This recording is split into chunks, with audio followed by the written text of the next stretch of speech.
94,1 Salsa Wilayah FM Radio Nyarang Madura. Sahabat Salsa, balik lagi bareng Rosat di program Salsa Talk Show inspiratif dan edukatif pada edisi hari Kamis tanggal 11 Desember tahun 2025.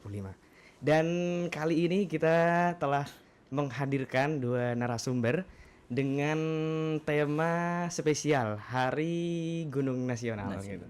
Jadi buat sahabat Salsa semuanya, di sini kita menyiapkan satu tema, yaitu 30 Days 50 Summit, sebuah mimpi besar yang lahir dari obrolan sederhana di atas secangkir kopi para anggota komunitas pendaki Gunung Madura KPGM. Komunitas yang dihuni oleh jiwa-jiwa pecinta alam, para penakluk puncak dari tanah Madura tentunya. Sahabat Salsa, bukan perkara mudah menaklukkan 50 gunung dalam 30 hari. Perlu ketahanan fisik, kedisiplinan, mental baja, dan tentu saja solidaritas yang teruji. Perjalanan panjang yang penuh menghadapi terik, hujan, kabut tebal, medan curam, bahkan badai. Semua menjadi bagian dari proses, tapi begitulah hakikatnya sebuah mimpi besar. Kita menghadirkan dua narasumber dari anggota komunitas pendaki Gunung Madura. Yaitu yang pertama ada Mas Ahmad Zaini Ibnu Agus Salim atau biasa dipanggil Mas Zen. Acong Zen. Acong Zen ya. Siap. Ya. Gimana kabarnya Mas Zen? Alhamdulillah cukup baik hari ini. Baik ya. Dan di sini ada juga anggota komunitas KPGM yang Madura, yaitu Mas Hasan Al-Maliki atau biasa dipanggil Mas Gigi. Halo Mas Rosat, halo sahabat Salsa semuanya. Oke, sahabat Salsa, ini dia dua narasumber dari KPGM yang akan bercerita atau sekaligus menginspirasi bagi sahabat Salsa semuanya tentang bagaimana sebuah mimpi mendaki 30 gunung dalam 50 gunung dalam waktu 30 hari itu bisa terwujud. Ini kalau secara pribadi Rosa dengar itu kan kok bisa gitu kan. Apa memang dua anggota ini mungkin manusia super juga itu hitungannya kan gitu.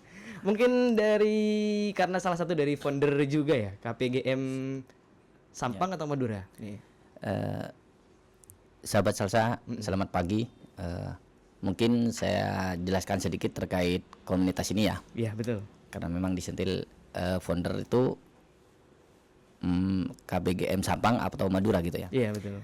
Sebenarnya KPGM itu adalah satu. Oke. Tidak terkotak-kotakan. Akan tetapi kami mencoba di setiap daerah itu di Bangkalan, Sampang, Pamekasan maupun Sumeneb itu diadopsi koordinator. Jadi di setiap daerah ada koordinatornya. Akan tetapi tetap KPGM itu adalah satu. Oke. Yang menaungi 4 kabupaten yang ada di Madura seperti itu. Oke. Untuk ini mungkin masih ke Mas Zen dulu. Mungkin bisa diceritakan secara profil dari KPGM sendiri. Ya, KPGM sendiri awal mula sih hanya di sosial media yang berbentuk Facebook seperti itu. Oke. Tujuan awalnya karena memang hanya pengen bertukar informasi terkait pendakian awal mula. Akan tetapi tercetuslah sehingga digagas menjadi sebuah komunitas yang bentuk nyata, yang ada anggota nyatanya. Jadi nggak cuman hanya di sosial media saja. Kebetulan pada tahun 2020 itu tepatnya di hari Sabtu Minggu, Sabtunya itu 28 November dan 29 November di hari Minggunya, alhamdulillah kita menyepakati bahwasanya KPGM itu bukan akan lagi waktu itu terbentuk sebagai komunitas bentuk nyata yang dihadiri oleh para anggotanya dari Bangkalan, Sampang, Pamekasan maupun Sumeneb. Waktu itu kami lakukan pertemuan secara serentak itu yang dinamakan camping samalam, bukan semalam. Karena kita mengadopsi perpaduan antara bahasa Indonesia, bahasa Inggris, bahasa Madura juga jangan ketinggalan. Samalam itu jadi sendiri. Samalam. Iya, bukan semalam, Okay. samalam gitu. Kami berkumpul di lapangan Sejati Camplong waktu itu.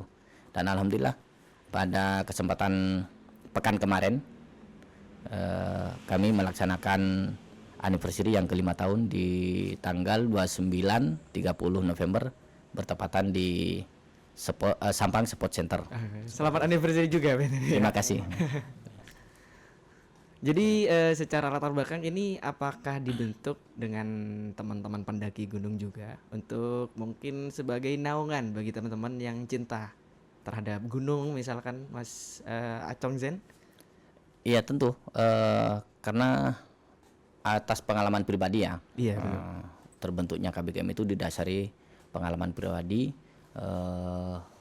yang lebih diutamakan itu persaudaraannya. Persaudaraannya, solidaritasnya itu pasti yang harus yang ditekankan. Kami mengacu 3 hal untuk menjadi anggota KBGM itu sendiri. Yang pertama, siap berkomitmen. Yang kedua, siap loyalitas. Yang ketiga, siap berkontribusi. Seperti itu. Kami tekankan entah itu mau anggota yang lama, mau yang menengah ataupun calon anggotanya, seperti itu. Tetap kami tekankan yang 3 hal itu. Berarti mau dia anggota lama, anggota baru, atau mungkin umurnya yang mungkin agak sepuh atau masih muda-muda, Siap. gitu. Yang penting semuanya harus tetap benar-benar komitmen begitu ya Mas Jen. Ini kita geser ke Mas Kiki dulu nih. Kegiatan ya, sebelum kita masuk ke tema dulu nih. Kegiatan yang biasa dilakukan oleh teman-teman KPGM sendiri atau program yang paling berdampak menurut Mas Kiki sendiri apa? Tahunan Program bagi berita yang aja. yang paling berdampak ya. Yang mendampak ya. Program yang paling yang paling berdampak itu nomor 1 kegiatan kepecinta alaman, Oke. yaitu soal penanaman pohon biasa seperti itu, terus pendakian juga. Jadi dalam pendakian bersama itu kami tidak hanya melakukan kegiatan pendakian semata, melainkan kita juga mengedukasi, berbagi, saling sharing bagaimana tips dan trik untuk mendaki gunung. Seperti itu. Jadi memang istilahnya kegiatan-kegiatan pendakian bersama ini untuk membentuk calon-calon pendaki yang tangguh. Oke, jadi tidak hanya cuma daki karena mungkin mohon maaf FOMO gitu Iya. kan ya. Nah, begitu. Jadi bener-bener apa namanya itu melahirkan para pendaki-pendaki yang betul untuk mendaki gitu. Ya, Kita masuk ke tema mungkin dulu. Apa sih yang menjadi inisiatif awal terbentuknya atau mungkin munculnya inisiatif 30 hari 50 gunung itu? Dari yang mana dulu nih? Oke, Mas Kiki dulu nih. awalnya itu ide saya sebenarnya. Iya. Awalnya itu tahun 2023 kan ya. 23 akhir. 2023 akhir rencananya sih 30 hari 30 gunung. 30 hari 30 gunung. Karena kami kesulitan dana mencari sponsor sana sini masih belum dapat, akhirnya proyek itu sempat tertunda setahun. 2024 itu tertunda setahun, dan 2025 kami putuskan untuk mendaki tanpa sponsor dengan biaya mandiri. Jadi mengeluarkan biaya mandiri untuk pendakian tersebut, dan itu rencananya 30 hari 30 gunung itu diubah menjadi 30 hari 50 gunung, karena rencana awalnya sudah kami sebar kemana-mana dan nggak berhasil gitu. Jadi Berarti naik nih targetnya ya. naik targetnya. Takut idenya dicuri atau gimana kan, naikin aja sekalian. Mungkin gini aja deh ya, yang sampai saat ini dari awal gitu kan, kalau kita bahas santai nih ya. Iya, gitu ya, kan. sama. Itu yang sampai saat ini masih Rosat kepikiran. Orang naik gunung 1, 2, 3 kali kan mikirnya kok gak capek gitu kan. Ini kok bisa sampai 50 loh. Mungkin sabar mungkin takutnya ngadi-ngadi dari ini. 50 gunung dalam 30 hari. Itu kan hitung-hitungannya nih ya. Satu gunung itu satu hari atau sampai 2 gitu kan, 2 per hari. Itu gimana Mas Acong gitu. Ya, jadi begini ya. Saya runut lagi ya biar agak detail buat sahabat salsa. Jadi di 2023 akhir tuh tercetuslah ide dari saudara Kiki ini mengajukan, Kak, gimana nih kalau kita mengadakan pendakian maraton gitu kan. Iya, betul. Berapa gunung? Gua bilang gitu kan. Maraton berarti kan keberlanjutan, bukan maraton lari-larian enggak. 30 gunung dalam 30 hari. Oh, saya hitungannya kan 1 hari 1 gunung. Insya Allah masih bisa lah. Insya Allah. Jadi sudah melalui proses pengajuan proposal ke sana kemari. Ya kami wajar lah karena kami berdua ini kan bukan artis Betul. yang gampang diekspos seperti itu. Ya kami sadar karena nggak ada yang noleh proposal kami itu karena masih mentahan.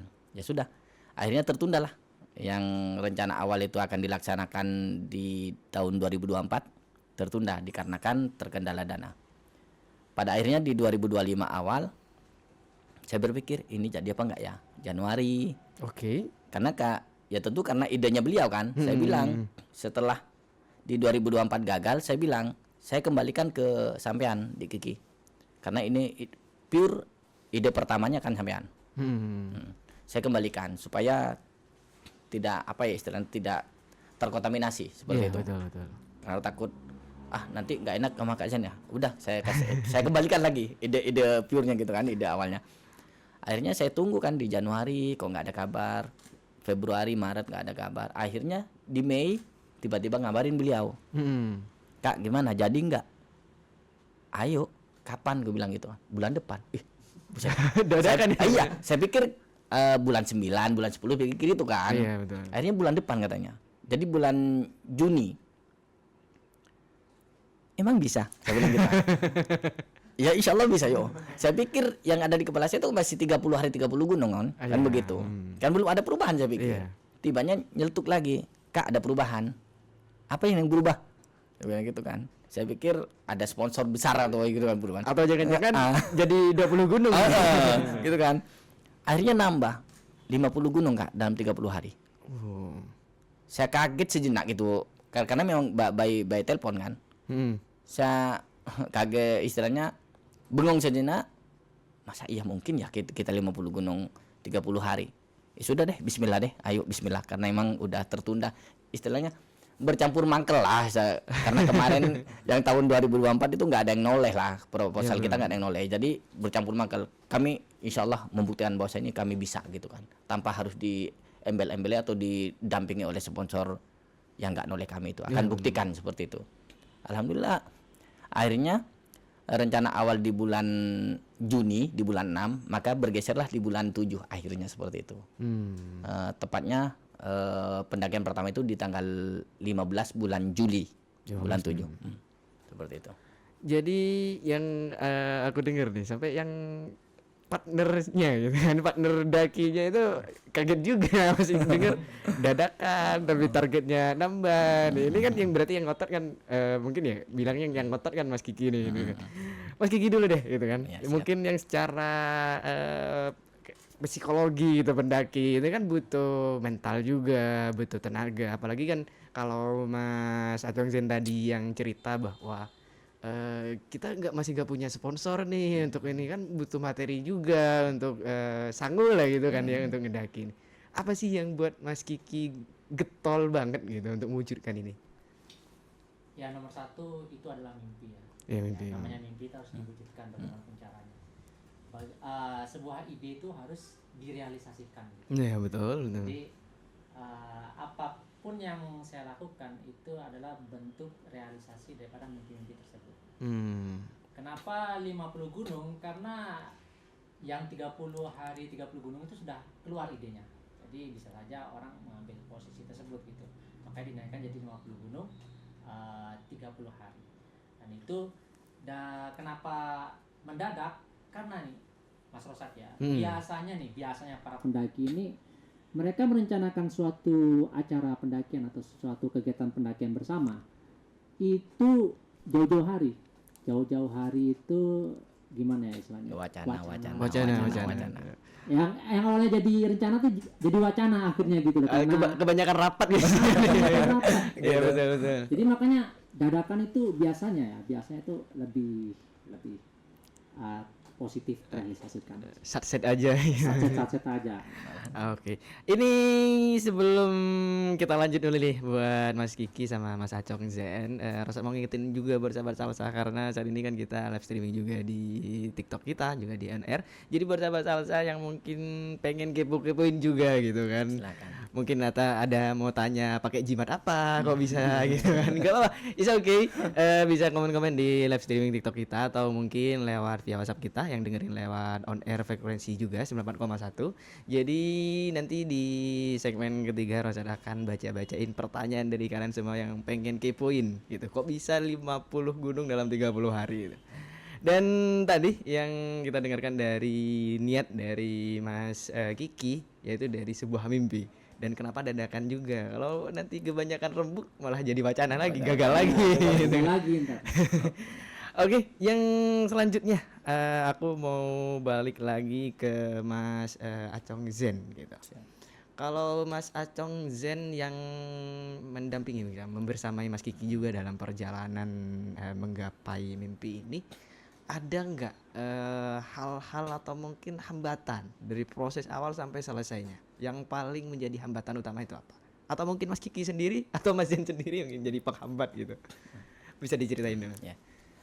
Jadi saya kembali sedikit ya satu langkah. Jadi kenapa saya ikut idenya beliau setelah ditawarkan?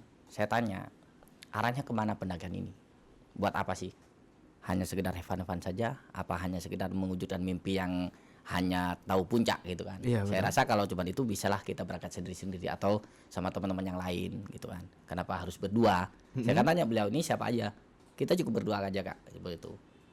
Ya saya tanya dong, ini secara filosofi kalau berdua ini kan harus ada maknanya kan pendakian ini.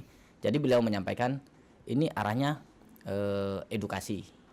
Saya banget dong, saya banget edukasi itu kan, saya banget. Iya, betul. Makanya satu juga kita ini kan menjelang 17 Agustus. Pas Tentu itu kita- ya, pas itu ya.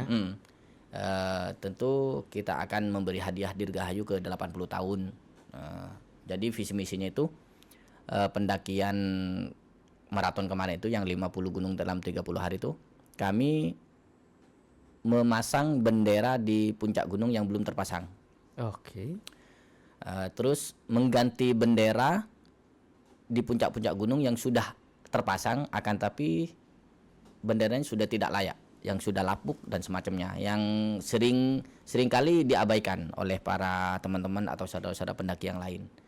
Jadi hanya nyampe puncak terkadang sibuk ambil foto dan semacamnya dengan background apa ya lambang negara yang sobek begitu. Iya. Jadi sementara kami itu targetnya mengganti. Jadi Dan kebanyakan malah pas sampai puncak yang dipikiran lu ngepost apa yang bagus ya. gitu. sebenarnya nggak salah juga sih Iya, mau betul. ngambil foto momen gitu. Cuman kami berdua sangat prihatin ya terhadap lambang negara yang sobek tanpa diabaikan gitu kan. Maka kami berniat kemarin tuh salah satu visi misinya ya mengganti bendera itu untuk persembahan Dirgahayu ke 80 tahun. Rasa ucapan selamat juga ya telah sukses gitu meskipun agak telat juga nih. Iya siap.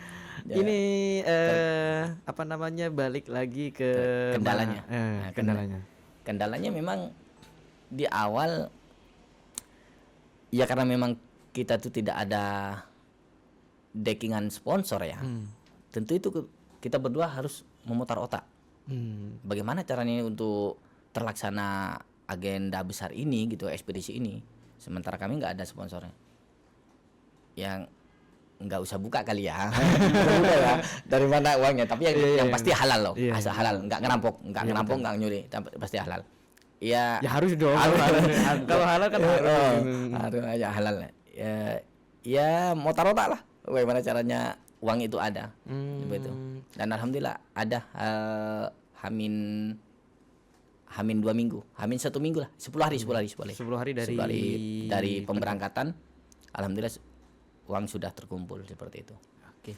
Untuk lebih rinciannya dari terlaksananya aku mau balik ke Mas Kiki lagi nih. Untuk rinciannya terkait dari gunung pertama sampai selesai. Mungkin Mas Kiki bisa menjelaskan lebih rinci lagi terkait gunung pertama yang didaki gitu mungkin bisa diceritakan juga ya. Baik, Mas Rosad, gunung pertama yang kami daki itu namanya Gunung Lemongan. Lemongan. Itu di mana tuh? Terletak di Kelaka, Lumajang, Oh, Lumajang. Jawa Timur belum? Jawa Timur. Jawa Timur juga ya? Jawa Timur. Itu gunung yang kecil-kecil pedes itu. Gunung Lemongan itu. Kenapa tuh kok bisa kecil-kecil pedesnya? Treknya. Oh. Treknya. Jadi ya mungkin dari awal kita tuh santai, terus lama-lama karena terlalu santai itu akhirnya elevasinya ke atasnya PR-nya banyak kan begitu. Jadi langsung curang sekalian gitu. Oh. Treknya langsung menanjak sekalian. Nah, di situ pedesnya. Soalnya kalau aku pribadi kan benar-benar pure gak tahu ya tentang pendakian, kayak nama-nama gunung gitu Iya. kan. Paling yang tahunya ya Gunung Semeru gitu kan. Yang populer. Yang populer gitu. Kalau Mas Kiki sendiri itu kenapa sih orang tuh bisa mungkin ya menurut aku ya yang awam terhadap pendakian hobi, teman-teman yang hobi mendaki gitu. Kalau kita secara rasional aja nih ya, saya bicara secara rasional nih. Ini kan hobi yang sangat gitu kan, sangat melelahkan gitu. Gak kayak hobi main sepeda gitu kan, nggak kayak hobi Vespa gitu misalkan kan. Ini kan daki nih, yang didaki bukan jalan, bukan lari maraton, tapi ke atas nih dengan bawa persediaan yang cukup berat gitu, yang kalau aku tahu gitu. Iya. Mungkin Mas Gigi bisa jelasin tentang itu. Jadi pertanyaannya itu kenapa orang mendaki gitu? Iya. Gimana? Kenapa orang suka mendaki gitu? Nah, itu relatif sih sebenarnya, namanya hobi kan relatif ya. Iya, betul sih. Iya. Kalau soal lelahnya itu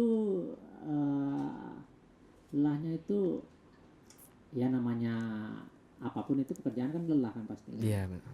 Cuma ada kepuasan tersendiri ketika kita itu mendaki, dan itu hanya bisa dirasakan oleh para pendaki. Gitu. Oh, jadi kalau pengen tahu rasanya ya daki dulu dong. Gitu ya berarti ya. Kita juga nggak bisa ngejudge ngapain sih orang-orang pada suka burung gitu ya kan? Iya betul. Burung tuh kenapa sih? Apa sih enaknya main burung gitu? Dengan maksudnya ya lomba burung gitu ya. Iya betul. dengan burung seharga puluhan juta ya. Iya. Burung tuh mahal-mahal ya. Bagi saya pribadi tidak rasional banget itu. Nah, cuma ya itu dia, kembali lagi, semua orang punya pilihan masing-masing untuk apa yang mereka sukai dan apa yang mereka cintai gitu. Dan saya rasa itu suatu hal yang wajar gitu. Mereka punya alasannya masing-masing. Oke. Kalau soal lelah tuh semuanya pasti lelah, tapi ada nikmat di situ. Tidur aja kalau kebanyakan lelah juga sih. Harus aktivitas. Kalau Mas Kiki sendiri yang merasakan gitu, ada nggak kejadian-kejadian yang paling berkesan di antara gunung-gunung yang telah didaki bersama Mas Zen juga, gitu kan? Oh, banyak sekali gunung-gunung yang berkesan bagi saya. Salah satunya adalah Gunung Carenge, dan saya rasa Mas Zen beliau juga setuju atas itu. Oh, kenapa nih? Sangat Kenapa setuju. nih? Kenapa nih di Carenge itu di mana? Carenge dulu di mana nih tempatnya nih? Gunung Carenge, Gunung namanya Carenge. Gunung Carenge. Carenge di mana kalian? Gunung Carenge itu bertepatan di Kabupaten Bondowoso, perbatasan dengan Banyuwangi, tapi masih secara administratif ikut ke Bondowoso. Nah, Di kampung terakhir itu Lerpenang. Lerpenang. Kalau desanya lupa deh, tapi kampung terakhir dusunnya dusunnya Lerpenang. Lerpenang. Jadi yang kenapa? Kesannya nih Mas Kiki nih, belum diceritain kesannya soalnya nih. Karena nomor satu, pendakian tersebut itu termasuk mimpi saya pribadi tahun 2020 kemungkinan. Iya. Saya ngeliat waktu ke Kalawurun itu kok ternyata di sini banyak ya gunung-gunungnya gitu. Oh. Dan saya tertuju satu gunung yang ada di pojokan gitu. Nah, itu gunung apa ya? Kok kayaknya cantik banget. Terus setelah saya telusuri, ternyata di sana itu ada sebuah taman namanya Taman Galuh. Taman Galuh, Taman Taman Galuh. Bunga. Itu taman bunga ya? Taman bunga. Itu indah sekali di sana. Dan backgroundnya dengan latar Gunung Carenge. Itu di atas atau di lereng gunung atau di bawah? Kalau taman bunganya di lereng. Oh, di lereng. Cuma namanya pendaki kan, ini gunung cantik banget, apa bisa didaki ya? Apa udah pernah orang ke sana? Langsung pikiran awal itu kalau ngeliat gunung bisa nggak didaki gitu. Penasaran ya. Ada proses intelektual, pengen tahu puncak itu bagaimana gitu keadaannya, atau ya banyaklah hal. Nah, di situ saya masukkan itu listnya ke Gunung Carenge, dan kita buka jalur di sana. Oh, berarti itu belum ada jalur ya? Belum ada jalur. Belum sama sekali. Dan cerita heroiknya adalah kita buka jalur itu dalam waktu 1 hari, bolak-balik dengan air 1,5 liter untuk 1 orang. Oh. Itu selama Masing-masing 1,5 liter masing-masing orang. selama 12 jam, kurang lebih 12 jam ya, naik turun 1,5 liter. dan itu memang benar-benar menguras energi banget. Saya sampai hampir menyerah di situ. Wah, dengerin nih sahabat salah saya. Nanti besok-besok atau kapan-kapan naik gunung gunung mana tadi? Carengi. Carengi yang buka jalur ingatin juga nih. Itu Iya. kalau proses buka jalur tuh gimana nih Mas Kiki ya? Kalau proses buka jalur tuh kayak gimana sih? Proses buka jalur itu biasanya tuh nggak cukup dalam waktu sehari. Oh. Gitu ya. Jadi kita kan kadang-kadang menemukan hambatan seperti semak belukar, ada juga yang pohon-pohon tebel-tebel gitu. Tapi kita bukan potong pohonnya, kita potong rantingnya ya. Oh. Jangan salah. Hmm. Kalau semak-semak kayak kita cukup dibuka aja seperti Kayak itu. ilalang kita buka aja. Yang banyak perspektif teman-teman ini bahwa buka jalur itu merusak hutan. Enggak gitu, kita potong rantingnya doang gitu. Dan motong ranting itu kadang-kadang bukan merusak ya, bahkan justru membuat pohon itu semakin tumbuh ke atas. Iya, betul Iya betul. kan? Betul Jadi betul. pertumbuhannya itu maksimal. Banyak Kalau yang usaha merusak kami. ya bawa alat berat eskalator. Iya, Nah, itu dia. itu sekali set langsung berapa hektar itu, ya kan? Jadi menurut aku ya karena banyak ya, sebenarnya kan sekarang tuh kalau kita balik ke Mas Acong Zen gitu.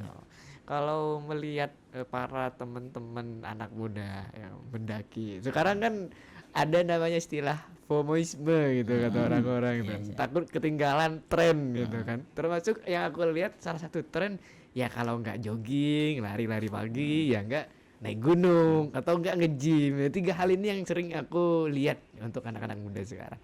Kalau menyikapi atau memberi tanggapan gitu untuk teman-teman yang mungkin naik gunung karena FOMO gitu. Gimana nih menurut Mas Acong Zen? Kalau menurut saya lebih apa ya istilahnya ini termasuk saran ya buat sahabat salsa juga, para pendengar. Jadi lebih ke mengingatkan saja. Iya, benar. Sebenarnya nggak ada persoalan sih. Mau ikut-ikutan, mau ikutan nge-gym atau mau jogging, bahkan naik gunung sekalipun nggak ada masalah sih sebenarnya. Akan tetapi harus benar-benar diperhitungkan manajemen waktunya, fisiknya, mentalnya, sudah pasti itu yang kami tekankan. Makanya kami kenapa di KPGM itu sendiri benar-benar diedukasi. Jadi jangan sampai ngasal seperti itu. Naik gunungnya jangan sampai ngasal. Kami juga nggak mau. Kenapa? KBGM itu didirikan supaya menaungi teman-teman pecinta alam, pendaki gunung yang ada di Merapi itu supaya ada labelnya dan juga ternyata tidak ngasal ya anak-anak KBGM naik gunung seperti itu. Jadi lebih sarannya aja nggak apa-apa kalian kalau mau ikut-ikutan supaya lebih ngetren lah, supaya dapat foto di gunung dan Iya, semacamnya. betul. Silakan nggak apa-apa. Kalau emang hanya dibilang pendaki musiman silakan. Ada istilah gitu ya? Ada. Pendaki Jadi musiman ya? pendaki musiman itu hanya mendaki gunung di musim kemarau saja. Seperti itu musiman. Entah itu atau di 17-an Agustus. Nah, itu musiman ikut-ikutan ya. Sehingga yang terjadi apa? Seperti yang 17-an Agustus kemarin kan banyak yang meninggal di gunung. Masalah meninggal takdir itu sudah pasti. Dimanapun orang itu akan meninggal, entah di rumah seperti itu. Kalau bicara takdir takdir ya. meninggal. Akan tapi kan sebabnya lah, faktornya gitu kan.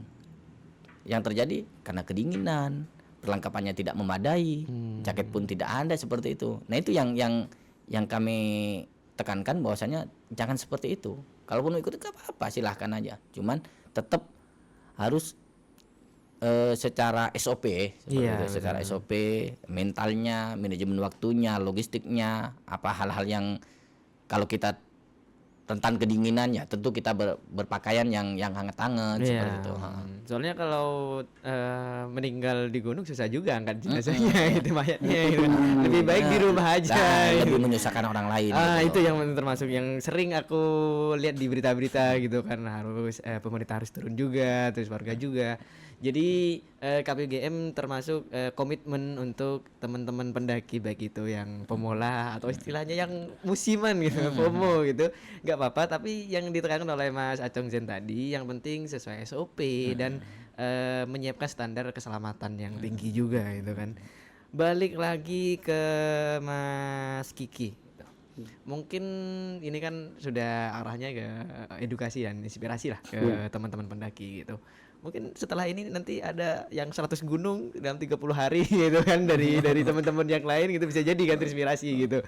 Untuk Mas Giki sendiri, hal yang paling menguras dalam mewujudkan ini sendiri. Ini kan menguras banyak hal, masuk pikiran juga mungkin ya gitu. Bisa diceritain dulu. Yang paling menguras itu tentu soal dana ya, yang tadi disebutkan itu dana. Sebenarnya saya juga nggak terlalu yakin soal dana itu, tapi intinya ya pokoknya Bismillah aja. Bismillah. Bisa gitu.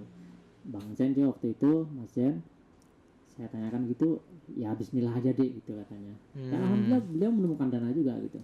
Saya menemukan dana, beliau menemukan dana, akhirnya ini bisa terselesaikan. Itu yang paling menguras ya. Nomor 2, fisik, mental itu sudah pasti. Apalagi beliau sebagai seorang leader atau pemimpin proyek ini gitu. Kalau saya kan perencana gitu, jadi memang kita harus membagi tugas supaya bagaimana ekspedisi ini berjalan dengan lancar dan semestinya. Itu selagi kita dalam mendaki gunung itu kita juga harus mendokumentasikan, kita harus mendaki gunung mencapai target, itu sangat-sangat melelahkan. Apalagi yang saya sebutkan tadi di Carengnya itu kami harus buka jalur, itu titik terendah saya mendaki gunung terus terang. Jadi sepanjang jalan itu saya ya cuma zikir aja gitu, udah nggak ada harapan lagi, kekuatan nggak bisa diandalkan kan. Allahumma yassir gitu aja. Setiap perjalanan itu seperti itu sampai akhirnya target itu ya kembali ke Cerengnya ya, cerita Cerengnya. Target itu kita diskusi kan sama Kazen ini, gimana Dik, sampai puncak mau target jam berapa? Ya kalau nggak Jam 3 Pak. Jam 3 belum nyampe puncak, terpaksa kita harus turun. Karena nggak mau kita kemalaman di trek yang seperti itu gitu, itu sangat berbahaya. Pure nggak ada Itu jalan jam 3 siang apa? Ya jam 3 Jam siang. 3 siang. Jam 3 siang menjelang sore itu. Sampai target, kalau nggak sampai target kita harus balik gitu. Dan ternyata kita kasihkan jalan itu panas terik kan nggak ada pohon, itu cuma ilalang tingginya dari segini sampai 2 meter tuh ilalang itu. 2 meter lebih. Nah itu kita nggak sadar waktu itu karena saking teriknya kita berpikiran ini masih siang gitu, padahal itu udah jam 4 sore gitu. Sementara sekitar 300 meter lagi lah udah mendekati gunung. Soalnya kalau gunung kan nggak ada kayak gedung-gedung yang menutupi matahari gitu kan, nggak terasa. Biasanya pohon. Kalau ada pohon kita lebih enak gitu. Tapi karena ini ruangan terbuka, itu sangat menguras energi sekali. Sementara persediaan air kita tuh sangat menipis. Nah, Kazen ini waktu di situ itu udah jam 4 itu beliau bilang ke saya, gimana nih Dek, udah jam 4, ya mau gimana lagi, kita harus turun. Saya udah down itu, sudah ayolah turunlah, gak usah lanjutin proyek ini, ya anggap aja ini proyek gagal, dalam hati saya begitu gitu. Tapi beliau membuat keputusan yang menurut saya sangat sangat mengejutkan gitu. Gini aja Dek, kita bagaimanapun caranya harus sampai puncak. Setelah sampai puncak untuk mendapatkan poin hari ini gitu, walaupun itu nanti kemalaman atau gimana turunnya, ya udah nggak apa-apa, anggap aja ini hadiah buat kamu gitu. Beliau bilang seperti itu. Dan kebetulan Agustus itu memang Agustus itu bulan kelahiran saya gitu. Jadi caranya itu di saat saya down itu saya mendapatkan motivasi dari beliau, semangat dorongan sebagai partner itu memang saya butuhkan di situ. Dan ya udah kalau begitu Kazen yang buka jalur, saya follow dari belakang, saya follow sebisa saya. Akhirnya titik-titik pamungkas itu beliau yang mengeksekusi itu, dan saya bisa sampai puncak itu sangat-sangat luar biasa terharu karena kita itu di puncak itu langsung disuguhkan samudra awan. Samudra awan, kita masya Allah itu indah sekali Gunung Carengnya itu dari puncaknya, itu benar-benar terharu karena saya berjuang mati-matian di situ. Jadi yang paling berkesan ya untuk setiap pendakian gunung gitu, ketika sampai puncak kita bisa melihat dunia dengan sisi yang jarang orang bisa lihat gitu kan ya. Tidak semua orang lihat. Tidak semua orang. Termasuk aku yang mageran ya. Jadi paling mentok-mentok lihat kendaraan lewat depan rumah ya. Pohon, tanaman gitu kan. Untuk ini yang aku lihat dari cerita Mas Kiki tadi, ini kan berarti butuh ya, sekaligus bukan hanya mental yang bagus, juga materi untuk persediaan juga, termasuk pikiran dan perencanaan gitu kan. tapi dibutuhkan untuk partner yang bener-bener solid. Soalnya kalau aku ngelihat gitu di film-film kan kadang ada yang ditinggal tuh kan kalau lagi itu. Mungkin bisa menceritakan dari Mas Acong Zen sendiri, apa sih yang dibutuhkan sebagai partner dalam pendakian gunung? Mau itu 2 orang sampai 10 orang gitu. Ya jadi begini memang ya tarik lagi cerita, ada sedikit perdebatan sih sebelum berangkat mengenai kendaraan yang kita pakai dalam perjalanan itu. Menurut beliau kita fleksibelnya itu pakai motor. Iya. Menurut saya lebih nyamannya kita pakai mobil aja. Kata beliau, dana membengkak Kak, gitu kan. Karena memang di samping kita nggak ada sponsor, bagaimana caranya? Udah pokoknya didilin aja, dia bilang gitu. Masalah itu doain aja saya mudah-mudahan ada jalan gitu kan. Saya ngotot karena kenapa? Karena saya pikir itu jadi perdebatan sebenarnya, istilahnya perdebatan yang sengit sampai tapi enggak, kita enggak. Iya, apa kan itu bentuk inspirasi juga betul. Jadi beliau ngotot mau pakai sepeda motor, saya ngotot pakai mobil. Karena kenapa? Karena saya pikir ini kan perjalanan jauh dan juga ini pasti melelahkan dan bikin capek, nguras tenaga pasti itu. Kami pikir begini, setelah dari gunung satunya, jadi otomatis kita mau tidak mau harus pindah ke gunung satunya lagi. Nah, dalam perjalanan itu kan pasti kita pakai motor masing-masing. Iya. Gak boncengan kita rencana itu. Jadi motor masing-masing. Otomatis kan kita nggak bisa tidur. Oke. Bisa jadi ngantuk dalam perjalanan kan. Kapan istirahatnya? Saya pikir nih gitu. Ini 30 hari loh. Kalau 1 minggu insya Allah masih bisa. Kan gitu kan. Tetap saya ngotot karena saya butuh kenyamanan. Akhirnya alhamdulillah diiyakan mungkin dengan secara terpaksa ya beliau ini. Ya ngalah gitu ya. Tapi kan istilahnya saya sudah dinobatkan oleh beliau sebagai pemimpin proyek ini dan beliau sebagai perencana karena memang kita bagi tugas dan untuk pemetaan gunung memang tugasnya beliau dan saya untuk perencanaan rute perjalanan seperti itu. Jadi memang berbagi tugas. Jadi akhirnya kami memutuskan bawa mobil. Ya tentu pendanaan lebih membekak daripada awal yang dianggarkan kan seperti itu. Akan tapi alhamdulillahnya dalam perjalanan setelah karena kita pakai fokus khusus driver adik kandung saya Muhammad Faiz Sawirin. Terima kasih juga. Terima kasih membantu. Beliau sudah membantu kami dalam perjalanan. Jadi beliau itu fokus di drivernya. Sekali-sekali beliau ikut dampingin naik gunung. Jadi setelah dari gunung satunya ke satunya tuh jadi kami bisa tidur di dalam mobil begitu. Karena untuk mengembalikan stamina yang sudah terkuras, apalagi lebih-lebih di Careng itu, ya karena memang itu sangat menguras tenaga Pak ya. Kenapa ya Satu Padu terkesannya lebih di sana karena memang pure nggak ada jalur sama sekali, pure. Jadi seperti ini udah lama nggak didaki atau bisa jadi nggak pernah gitu? Karena memang kata orang kampung di sana, yang namanya pendaki, yang benar-benar nyampe ke puncak itu adalah kami berdua. Sebelumnya nggak ada yang namanya pendaki ke sana. Memang pure kami. Adapun orang lokal, orang kampung pernah naik ke puncak, pasang bendera, nggak tahu tahun berapa tuh Pak ya. Itu pun nggak bisa pulang, harus nginep. Sementara kami tolak itu. Setelah adzan maghrib, kami alhamdulillah sempat adzan maghrib di atas. Habis itu turun, ya kembali di jalur yang nggak ada jalurnya itu, maksud di jalan yang nggak ada jalurnya, memang hilang semak belukar itu, yang setinggi 2 meter, yang awal mulanya selutut, kok naik ke sepinggang, ke dada, sedada, akhirnya kami tuh hilang di tengah-tengah. Setelah nyampe jam berapa Pak? Jam 10 malam ya kita di bawah itu. Kurang lebihnya jam 10 malam di kampung Ler Penang itu. Alhamdulillah salah satu orang kampung di sana nyeletuk. Jadi kami disambut lah. Alhamdulillah kami punya orang tua angkat lah di sana, Pak Nanang. Semoga sehat selalu Pak Nanang dan juga teman Mas Sopyan di sana juga yang mengawal kita kan, mengantar kita. Insya Allah kami akan ke sana kok lagi untuk silaturahmi ke beliau. Jadi nyeletuklah salah satu orang kampung itu, bahwasanya di sana itu tempatnya macan katanya, macan putih.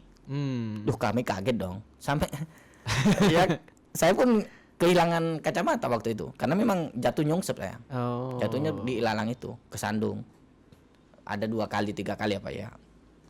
Jadi memang perjuangan bener-bener nguras tenaga. Makanya kenapa butuh partner yang bener-bener seia dan sekata, ya memang seperti itu.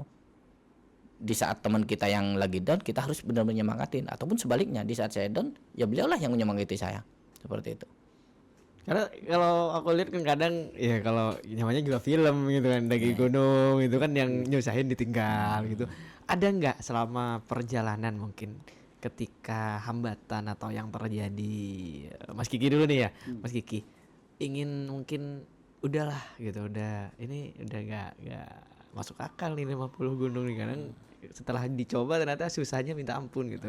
Di mungkin yang paling selain di Carawek tadi ya, Carengi itu mungkin pas sebelum berangkat atau mungkin hampir selesai gitu kan ya, ada nggak untuk kata mau berhenti gitu terbesit di hati gitu karena saking nggak mampu lah gitu.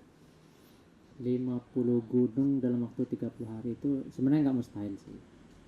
Sebenarnya nggak mustahil. Cuma banyak kendala yang kita temui. Dan sebenarnya ini proyek gagal. Proyek gagal, sudah gagal. Menurut kami masih gagal. Nah, iya. Itu dalam waktu kurang dari 3 hari itu ada 9 gunung yang belum didaki. Terpenuhi Gitu. Terpenuhi Untuk secara mencapai data 50 gunung. Nah, dan kondisinya Kazen ini adalah cedera. Jadi beliau ini cedera, sebelumnya punya cedera dan diperparah ketika jatuh di Gunung Arjuno. Oh, di mana tuh Arjuna tuh? Arjuno itu Gunung Arjuno ikut administratif Malang apa? ya Daerah Malang ya. Daerah Malang dan Pandaan. nggak tahu ikut Pandaan apa Pasuruan. Berarti dempet-dempet itu. Iya, Iya. soalnya di itu kan ada Arjuna, ada Welirang. Iya. Entah ikut Pasuruan apa ikut Malangnya ke secara kabupatennya, secara administratifnya. Tapi letaknya di daerah sana. Oke. Nah, beliau itu jatuh di sana. Jatuhnya posisinya tidak mengenakan sama sekali. Jadi posisi kakinya itu tertekuk dan kepalanya itu di sebelahnya ada batu. Pikirnya saya waktu itu, waduh, ini Kazen ini parah. Dan saya bisa apa ya, katanya orang Madura ini ketempuan. Yang tanggung jawab gitu. Tanggung jawab setidaknya untuk menggendong beliau ini sampai ke Area ke camp. area camp. Oke. Pelekehan. betul. Nah, seperti itu. Itu salah satu yang menjadi masalah terbesar selama ini. Jadi beliau sebenarnya ini mengeluarkan seluruh energinya untuk pendakian ini. Karena kakinya beliau ini cedera, beliau memaksakan pendakian selanjutnya itu luar biasa. Bahkan kalau saya di posisi beliau ini, saya belum tentu kuat untuk menjalani hal tersebut. Nah, inilah seorang Kazen yang saya kenal selama ini. Jadi beliau setia menemani saya dengan kondisinya yang seperti itu. Oke. Dan yang terakhir itu kurang 9 gunung 3 hari. Beliau itu sudah parah-parahnya. Ketika turun dari Gede Pangrango Gede itu, Pangrango kondisi beliau itu semakin parah dan gimana Kazen kondisinya? sampai ini betis dua-duanya membengkak, terus sudah engkel nggak bisa bergerak lagi. Jadi jalannya saya itu dari base camp Pangrango itu ke parkiran itu nyeret, sudah tidak melangkah lagi, nyeret. Ya nggak apa-apa, beliau duluan karena memang menunggu adik saya sebagai seorang drivernya itu.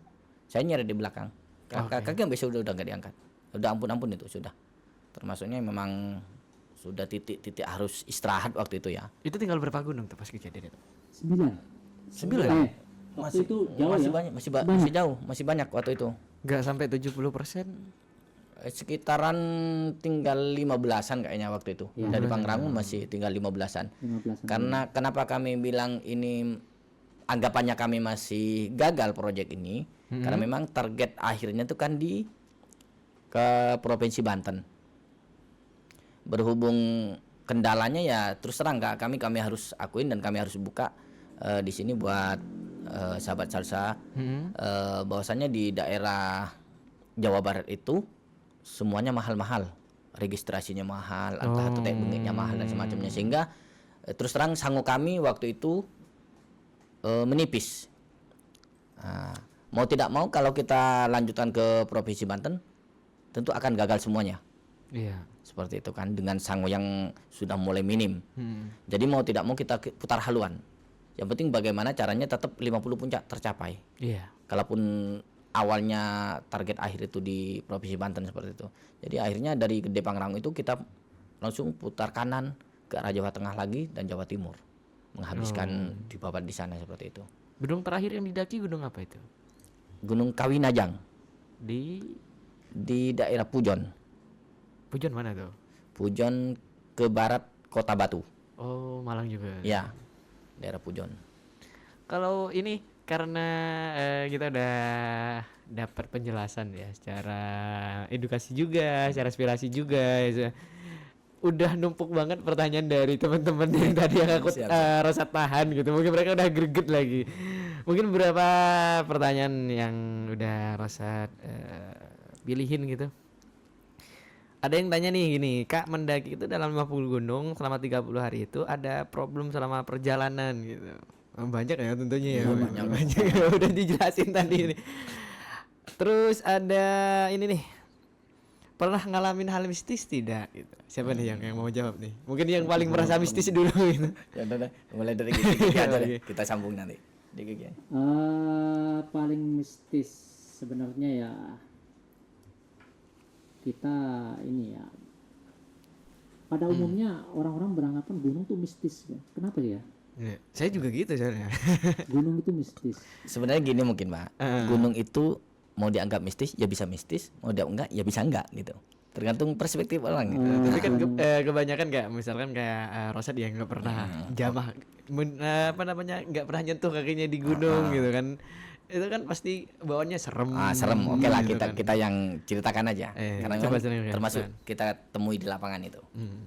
Yang saya temui di lapangan itu mungkin bukan berupa fisik ya, ya sekedar suara-suara mungkin itu. Suara dan energi lah. Suara dan energi, dan itu bertepatan di Gunung Kawi. Gunung Kawi, tahu sendiri dong. Gunung Kawi. Udah terkenal banget ya. Terkenal banget. Mungkin sahabat salsa bisa searching tuh di Google Gunung Kawi, bagaimana eksotisnya, bagaimana mistisnya dan lain sebagainya. Story-nya. Storynya seperti apa. Nah, di situ kami bertepatan dengan malam Jumat.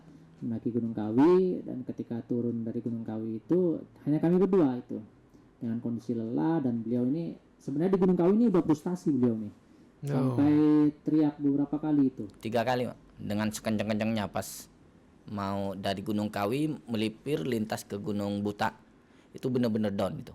Ada suara. Itu masih siang termasuknya, karena kami di Gunung Buta itu maghrib, sempat sholat maghrib di sana. Jadi sebelum nyampe Gunung Buta itu saya benar-benar down karena nggak bisa habis menurut saya. Kata Diki, bentar lagi Kak, ini 1 punggungan aja. Nyampe 1 punggungan nambah lagi. Kok kayaknya di prank saya kan. Bukan masalah ke prank ke Dikinya, maksudnya kok seakan-akan kok saya di prank oleh keadaan ya. Akhirnya saya tuh teriak dengan seteriak-teriaknya. Maksud saya tuh supaya ini beban mental yang Iya, yang undang-undang bisa keluar gitu. bisa keluar. Saya teriak sampai 3 kali teriak itu, bukan satu ini. Jalan lagi udah mentok, teriak lagi sampai 3 kali sekencang-kencangnya. Sampai kaget nih. Ada apa ya?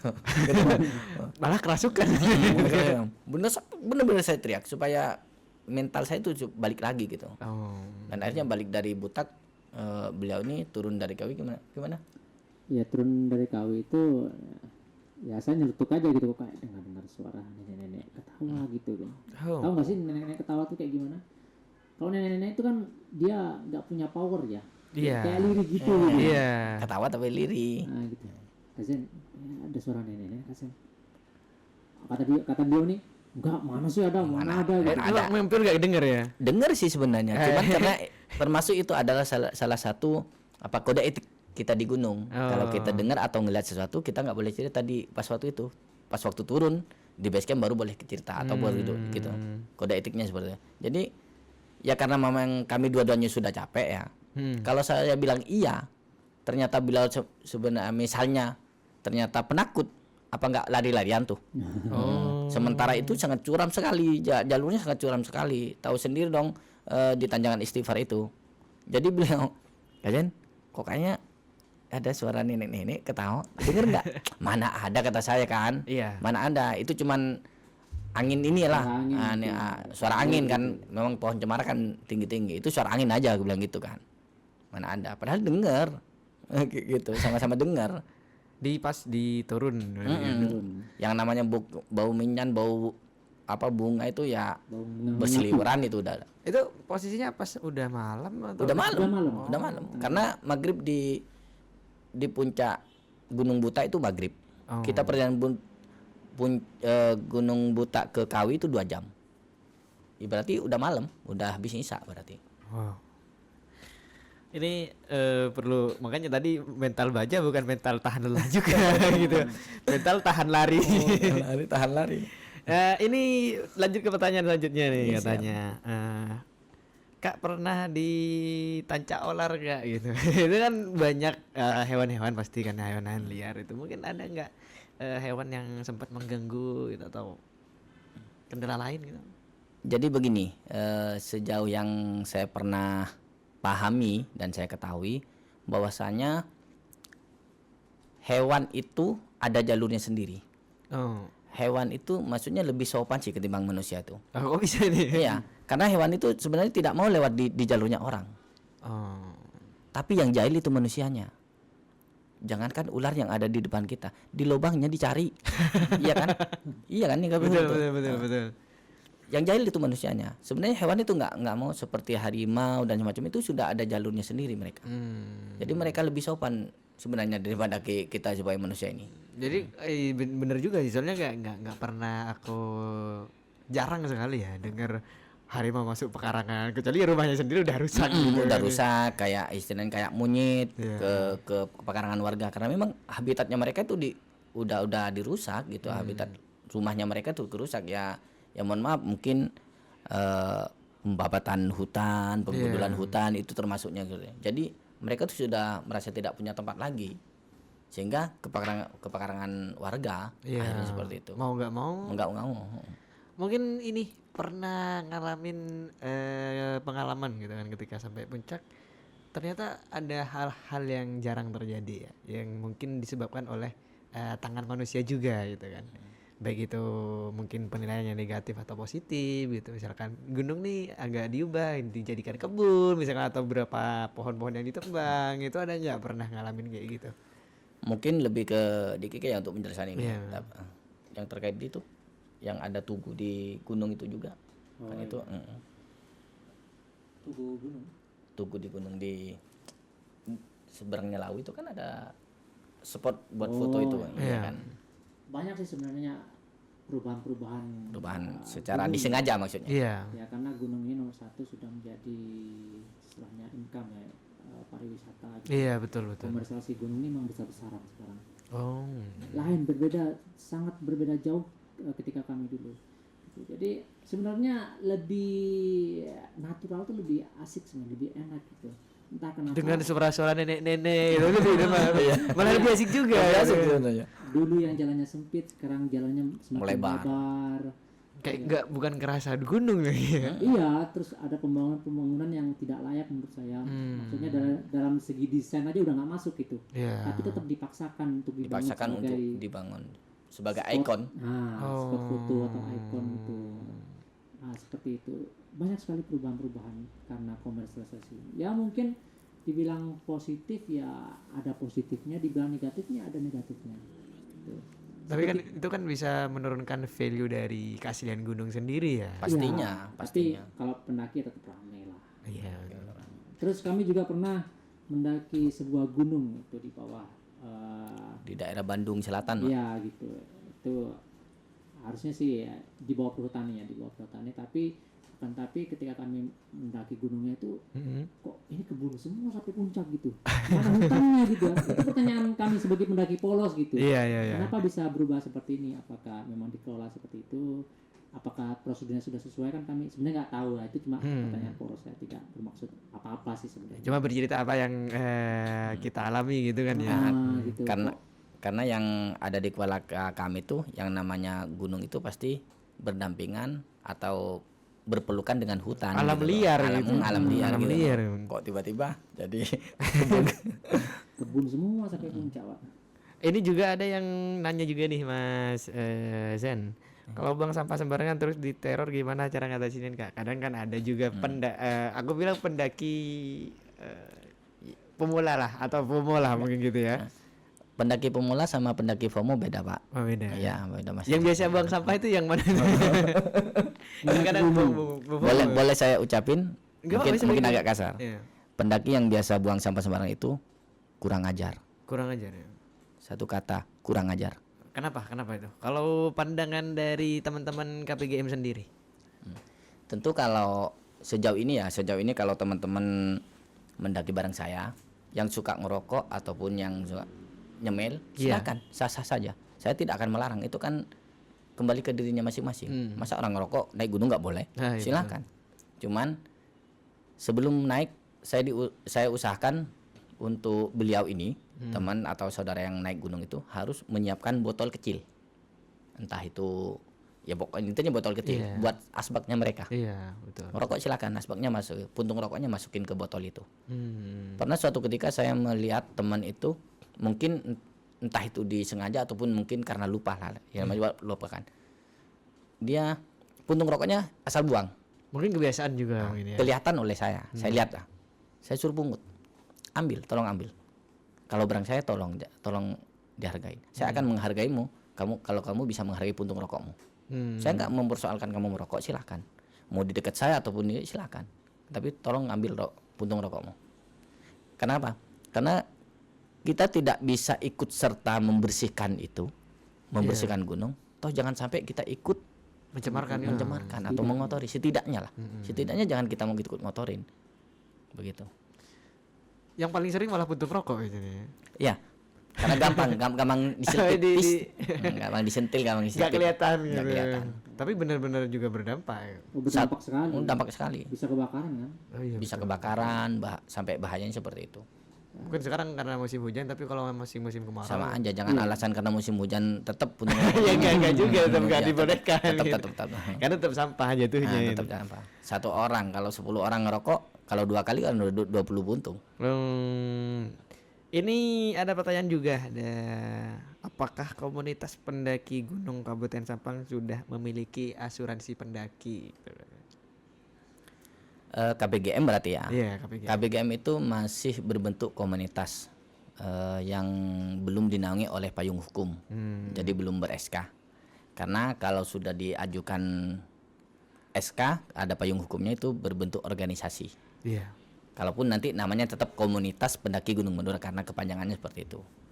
Cita-cita itu sudah lama. Mungkin kalau memang sudah ada payung hukumnya, insya Allah asuransi pendakiannya insya Allah ada seperti itu. Tapi sejauh ini belum ada karena memang untuk melangkah ke sana itu cita-cita lama itu memang harus benar-benar step by step lah. Tidak segampang kita mau bolak-balikan telapak tangan gitu kan. Harus banyak perhitungannya juga, entah itu mulai dari anggotanya, proker tahunannya, proker bulanannya dan semacamnya seperti itu.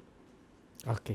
Mungkin ini masuk pada segmen akhir juga nih, Mas Kiki sama Mas Acong Zen. Tips dan saran untuk pendaki pemula atau FOMO juga deh. Mungkin apa?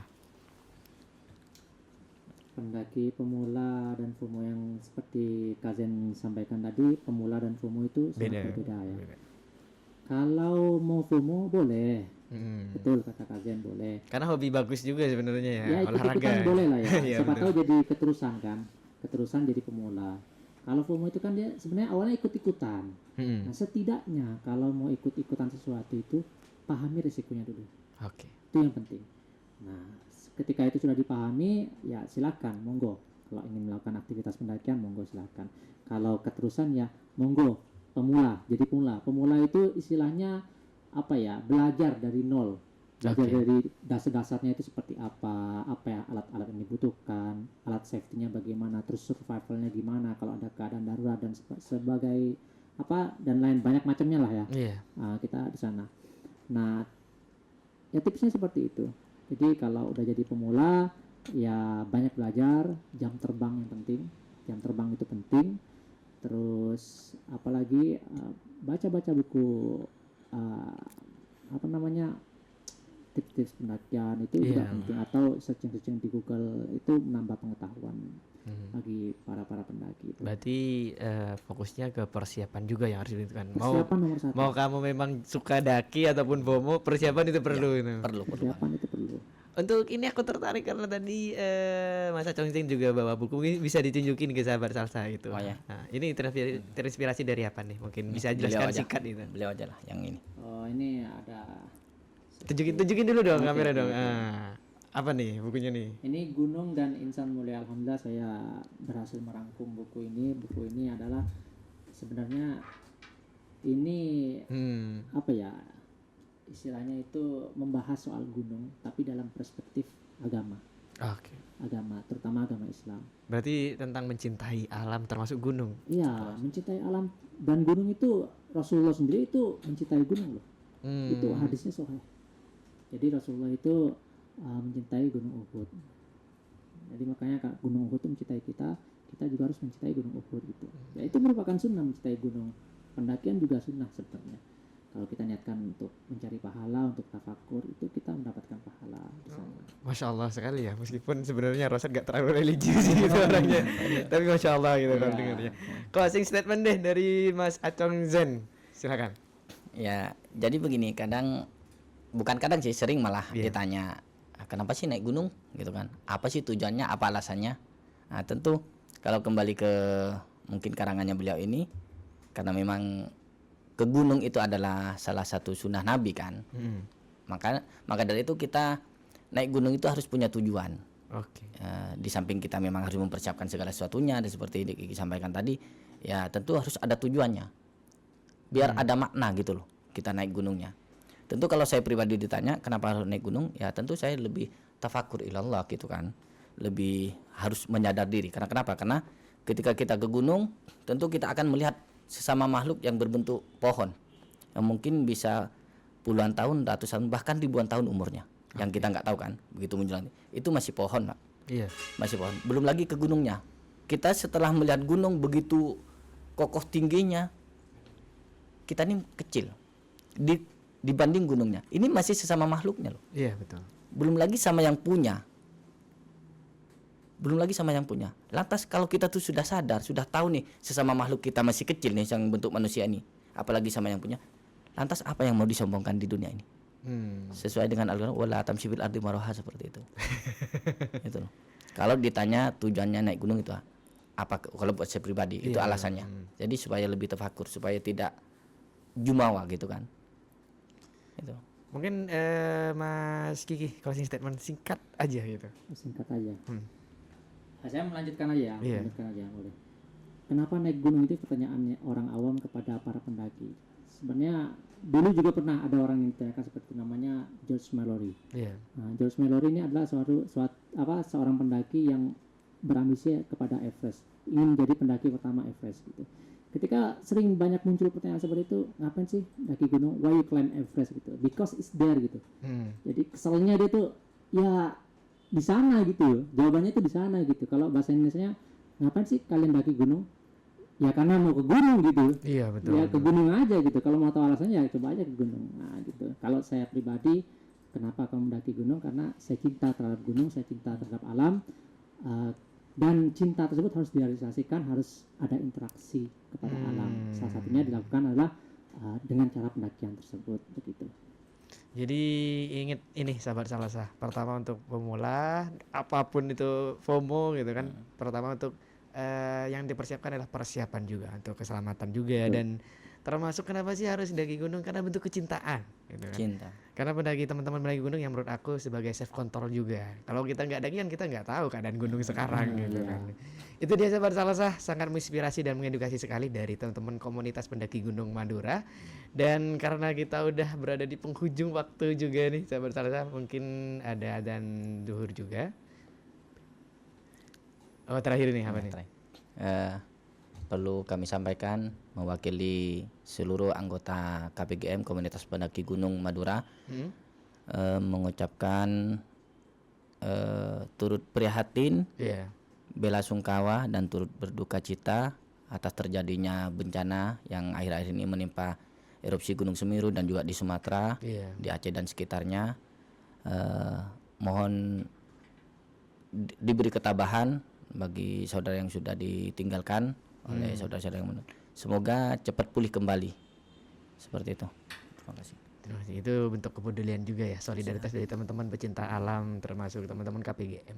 Dan sampai jumpa sahabat Salsa, kita semoga bertemu di pertemuan Salsa Talk Show berikutnya. Dan saya Sabil Rosyad pamit undur diri. Wassalamualaikum warahmatullahi wabarakatuh.